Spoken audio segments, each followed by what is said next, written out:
magandang araw po. Panibagong taon tayo ngayon.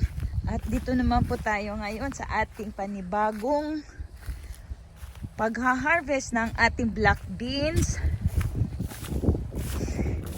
Ayan, nagda-dry na po guys ang ating black beans. Ito, nauna na si Dana.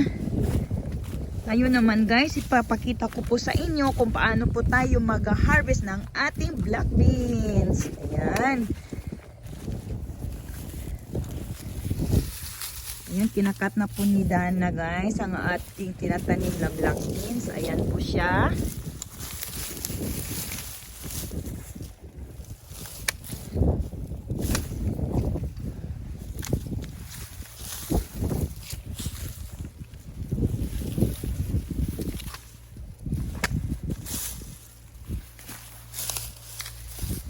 Sang ikot uti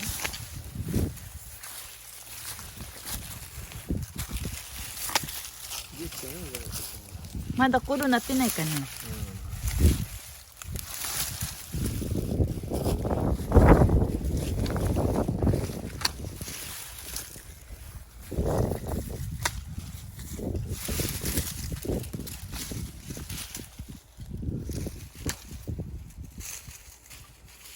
Guys, ang bilis natapos nila oh, ni Dana.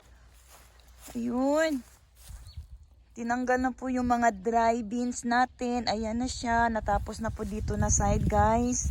Ayan, doon naman po tayo sa kabila. Meron naman po doon. Ayan na siya. Nalinis na oh. Yun, may naiwan pa doon kunti. Ayan, ayun.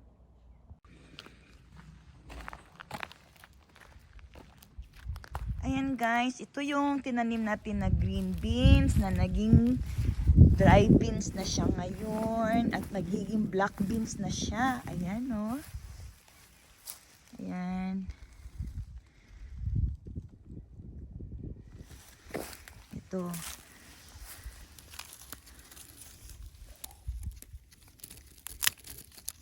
Ayan.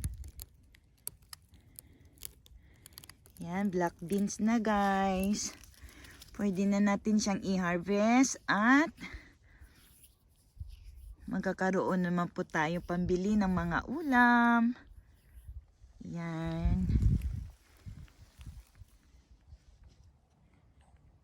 Meron pa po tayo doon sa kabilang lupain. At doon po sa harap ng bahay guys, natatapos po siya ngayon. Si Dana at saka si Hipag ko. Ito next week, i-harvest natin to guys. Ayan.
Thank you for watching guys. Ako si Inday Adil Bisaya. Don't forget to like and subscribe.